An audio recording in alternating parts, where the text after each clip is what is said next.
Welcome दोस्तों, आप सभी का स्वागत है Rajendra nursing academy online YouTube channel पे।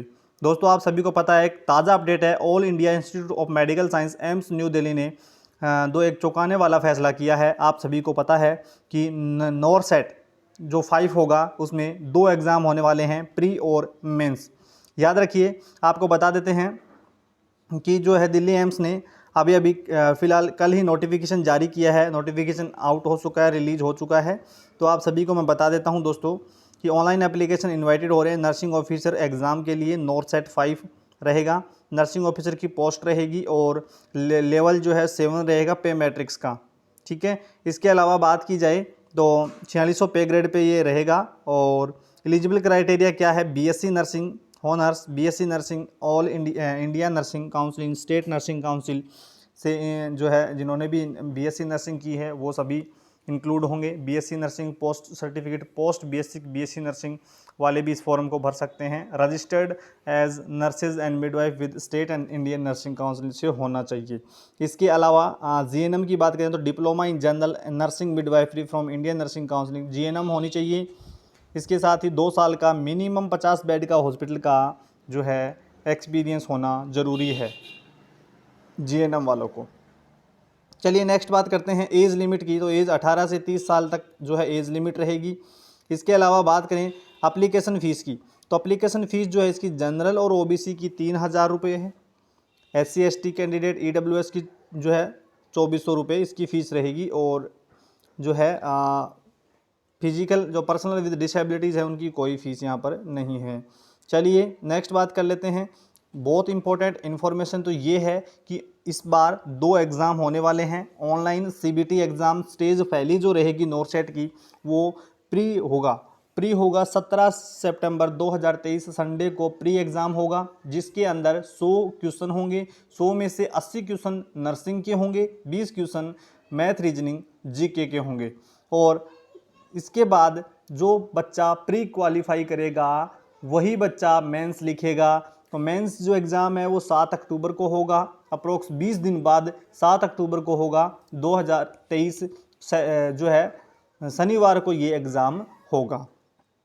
इसके अलावा मैं आपको बता देता हूँ इसके अंदर ऑनलाइन एग्ज़ाम होगा। ऑनलाइन फॉर्म जो है अप्लाई हो चुका है 5 अगस्त से, यानी कल से आप लोगों ने फॉर्म भरने जो है स्टार्ट कर दिए होंगे। 25 तारीख जो है लास्ट डेट है, 25 अगस्त शाम को 5 बजे जो है इसकी लास्ट डेट है। उससे पहले पहले आप सभी फॉर्म जरूर भर लेना। करेक्शन जो होगा फॉर्म का करेक्शन डेट है वो 26 अगस्त से लेकर 28 अगस्त तक आप करेक्शन कर सकते हैं। ठीक है दोस्तों, इसके अलावा आप सभी को मैं बता देता हूँ कि इसके अंदर आपको जो एज रिलैक्सेशन भी दिया गया है, वो cut off date age relaxation भी आपको इसके अंदर दिया हुआ है, आप देख लेना दोस्तों वो। इसके अलावा बात की जाए एज रिलैक्सेशन की, SC ST के लिए 5 साल, OBC के लिए 3 साल और बाकी PWD है उनके लिए 10 साल, PWD OBC है उनके लिए 13 साल, PWD SC ST के लिए 15 साल और एक्स सर्विसमैन जो है उनके लिए 5 साल रहेगी। इसके अलावा बात करें अपन, चलिए इसके अलावा अपन बात करते हैं दोस्तों प्री एंड मेंस होना। बच्चे काफ़ी डिमोटिवेट हो रहे हैं, लेकिन बहुत फ़ायदेमंद होने वाला है, ये बहुत ही फ़ायदेमंद होने वाला है। CBT एग्ज़ाम होगा, आपको पता ही है। पहला एग्ज़ाम होगा 17 सितंबर को, जिसके अंदर 100 क्वेश्चन होंगे। 100 में से 80-20 रहेगा। याद रखना 80 क्वेश्चन जो है वो नर्सिंग के, 20 क्वेश्चन जो है GK के, मैथ के, रीजनिंग के, उनमें से रहेगा। और एक बात और बता देता हूँ दोस्तों कि इसके अंदर 80-20 का रेशियो रखा गया है। 80% सीटें जो है रिजर्व रहेगी फीमेल के लिए, और मेल के लिए जो है वो 20% सीटें रिजर्व रहेगी, याद रखिए। इसके अलावा इसका जो पैटर्न मैं बता देता हूँ आपको। एम्स ने जो पैटर्न दिया है, इसके 2 एग्ज़ाम होंगे। नॉरसेट प्री होगा, वो स्टेज फर्स्ट बोले जाएगा उसको। और उसके अंदर क्या रहेगा मैं आपको थोड़ा बता देता हूँ। स्टेज पहली जो है उसके अंदर 100 MCQ रहेंगे। देखिए आप, 100 MCQ 100 नंबर के होंगे, 90 मिनट का पेपर होगा। ठीक है, और general knowledge aptitude plus 80 question related to subject nursing course का रहेगा। इसके अलावा नेगेटिव मार्किंग 1/3 नेगेटिव मार्किंग होगी इसके अंदर। और जो बच्चा क्वालिफाई करेगा, क्वालिफाई मार्क दिया गया है यहाँ पर अनरिजर्व और EWS कैटेगरी के लिए 50%, OBC कैटेगरी के लिए 45% और SC ST कैटेगरी के लिए 40% रखा गया है। और PWD के लिए जो है 5% जो है रिलैक्सेशन भी दिया गया है। ठीक है, इसके अलावा बात करें, इसके अलावा 35% जो है वो क्या PWD के लिए रहेगा, SC ST के लिए। नेक्स्ट बात करें स्टेज सेकंड की, जो बच्चे preparation of list of qualified candidate for stage second, जो बच्चे स्टेज सेकंड के लिए क्वालिफाई होंगे, याद रखिए 5 गुना बच्चों को कैटेगरी से, हर कैटेगरी में जितनी सीटें हैं उसकी 5 गुना बच्चों को क्वालिफाई लिस्ट में से लेकर के उसको मेंस दिलाया जाएगा। 5 गुना बच्चों को, माना एग्जाम्पल के तौर पर मानो OBC के अंदर 100 सीट अगर आती है तो 5 गुना बोले तो 500 बच्चों को मेंस लिखना होगा, मेंस देना होगा। ठीक है, स्टेज सेकंड रहेगी ये। और अब चलो स्टेज सेकंड में क्या रहेगा, देखो ड्यूरेशन 90 मिनट का रहेगा, 100 MCQ होंगे, 100 ही नंबर के होंगे। एक और इम्पोर्टेंट चीज़ क्या है वो देखिए, syllabus of question related to subject covering the entire syllabus of nursing course being taught at the essential qualification level, focus toward case scenario based question for testing nursing skill competition। याद रखिए scenario based, case scenario based बोले तो अब दोस्तों आप वो चीज़ें छोड़ दीजिए छोटी मोटी किताबें पढ़ना, अब आपको एनक्लेक्स सॉन्डर्स और मॉसबी को पकड़ना पड़ेगा। एनक्लेक्स सॉन्डर और मॉसबी ही है जो आपका ये जो मेंस क्लियर करवाएगी, क्योंकि ऐसे ही शानदार क्वेश्चन जिस प्रकार का लेवल नॉरसेट 4 का था, सेम लेवल ये सेकंड स्टेज में रहेगा। याद रखिए सेकंड स्टेज में सेम लेवल रहेगा, 1/3 नेगेटिव मार्किंग रहेगी।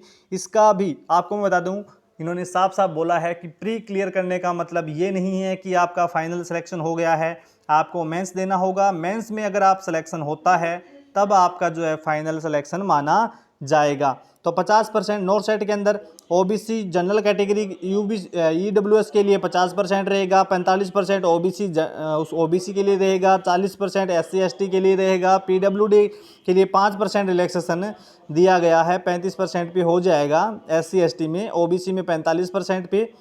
ठीक है, इसके अलावा दोस्तों आपको मैं बता देता हूँ, इसके अलावा जो पेपर है वो दो पेपर होंगे, पहले प्री होगा फिर मेंस होगा।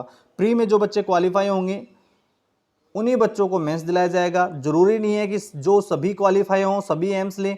5 गुना लिस्ट में जो आएगा, 5 गुना लिस्ट में जो जिसका नाम आएगा वही बच्चा जो है मेंस जो है पेपर देगा। तो याद रखिए मेरिट जो है, जो नॉरसेट के स्कोर की जो मेरिट है वो उससे बनेगी, किससे बनेगी, मेंस से बनने वाली है। याद रखिए मेंस से ही बनेगी।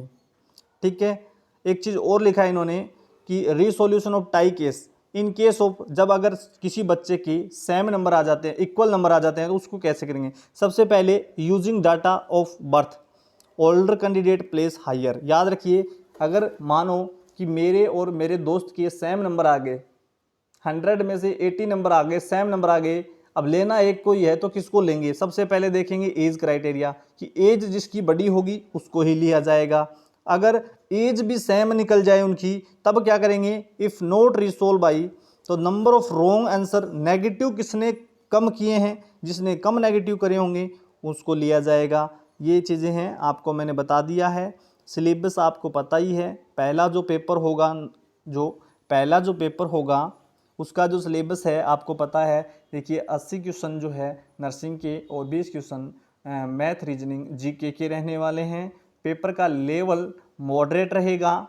इसके अलावा जो मेंस होगा उसका लेवल मॉडरेट नहीं रहेगा, बिल्कुल टॉप क्लास लेवल का होगा, हार्ड होगा, कहने का मतलब ये है। ठीक है, अब ये कह रहे हैं कि मेरिट लिस्ट इक्वल, जो इसका तो इन्होंने बताया कि CBT एग्जाम जो होगा स्टेज सेकंड जो होगा उसमें क्या है, मल्टीपल शिफ्ट रहेगी, कंडक्ट इन मल्टीपल शिफ्ट। तो respective normalization procedure at AIIMS publish जो है उन्होंने बता दिया है कि अलग अलग शिफ्ट में होगा, नॉर्मलाइजेशन होगा इस बार। तो परसेंटाइल में स्कोर आएगा, याद रखिए।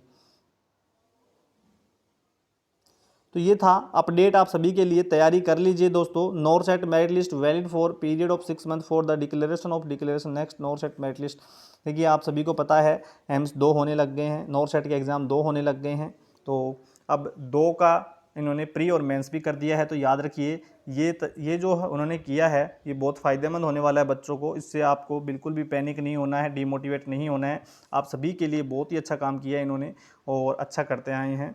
तो एम्स हमेशा से जो है चौंकाने वाली चीज़ें लेकर आता रहा है। बस एक ही कमी रखी है, वो है 80-20 नहीं हटाया इन्होंने। इनको 80-20 भी हटा देना चाहिए था ताकि हर किसी बच्चे का भला हो जाता। 80-20 नहीं रखना चाहिए था। 80-20 में जो मेल कैंडिडेट हैं उनको बड़ी प्रॉब्लम आती है और ज़्यादातर मेल कैंडिडेट ही हैं, इसलिए बहुत सारे मेल कैंडिडेट तो पेपर भी नहीं देते हैं क्योंकि उनको पता है 80-20 में उनका होना जाना कुछ नहीं है। इन्होंने सारी एम्स की लिस्ट दी है और सभी एम्स में 18 एम्स में भर्ती आने वाली है। इन्होंने देखो लास्ट में एक मेंशन किया है कि as per decision 4th meeting of CIB held 27 July 2019 80% seats are reserve for the females and 20% seats for male participating AIIMS के अंदर 80-20 रेशियो है, बाकी हॉस्पिटलों में नहीं है। तो ये अपडेट थी दोस्तों आप सभी के लिए, और तैयारियों में लग जाइए। अब एक भी दिन वेस्ट करना नहीं है आपको। अगर आपका एक भी दिन ख़राब होता है तो आप ईमानदारी के साथ पढ़ाई नहीं कर रहे। इसका मतलब ईमानदारी से पढ़िए, अच्छे से पढ़िए। जो अभी आपने पुराना पढ़ रखा है सिर्फ उसी को पढ़िए, नई चीज़ को मत पढ़ना दोस्तों। अगर आपने नई चीज़ को पढ़ना चालू कर दिया तो आपका सिलेक्शन बिल्कुल भी नहीं होगा। सिलेक्शन उसी का होगा जो रिवीजन करेगा, पुरानी चीज़ें पढ़ेगा, जिसने जो चीज़ पढ़ रखी है उसी को ही पढ़ना है, नई चीज़ें मत पढ़ना। और हाँ, सबसे इम्पोर्टेंट चीज़, आप NCLEX सॉन्डर्स और मॉसबी के क्वेश्चन ज़रूर लगा लेना। उनके बिना सिलेक्शन नहीं होगा, मेंस क्लियर नहीं होगा, तो ज़रूर लगा लेना दोस्तों। तो बाकी थ्योरी आपको पढ़नी है, बिना थ्योरी के सिलेक्शन नहीं होगा। थ्योरी पढ़ के जाना, रिवीजन करके जाना अच्छे से। जितनी बार रिवीजन कर लोगे उतना ही बेनिफिट आपको एग्ज़ाम में देखने को मिलेगा। तो अभी से तैयारी करने लग जाइए और हमेशा डेली आप मॉसबी NCLEX के या सॉन्डर्स NCLEX जो है उसके 100 क्वेश्चन आपको डेली करने हैं और साथ में आपको एक टारगेट लेके चलना है, आपको तरीके से तैयारी करनी है। मैं एक अलग वीडियो में आपको बताऊंगा कि आपको कैसे पढ़ना है, कैसे तैयारी करनी है। एक तरीका होना चाहिए, एक शेड्यूल होना चाहिए पढ़ने का, एक टारगेट होना चाहिए कि इतने दिनों में मेरे को ये सब्जेक्ट खत्म करना है, इसका रिवीजन कैसे करना है, फिर उसके क्वेश्चन कैसे निकालने हैं, हर एक चीज़ का आपके पास एस्टीमेट होना चाहिए। तो ये थी नॉर्सेट 2023 की और नॉर्सेट 5 की अपडेट। आपको कैसी लगी वीडियो? अच्छी लगी है तो वीडियो को लाइक करें, शेयर करें और चैनल पर पहली बार हो तो चैनल को सब्सक्राइब जरूर करें।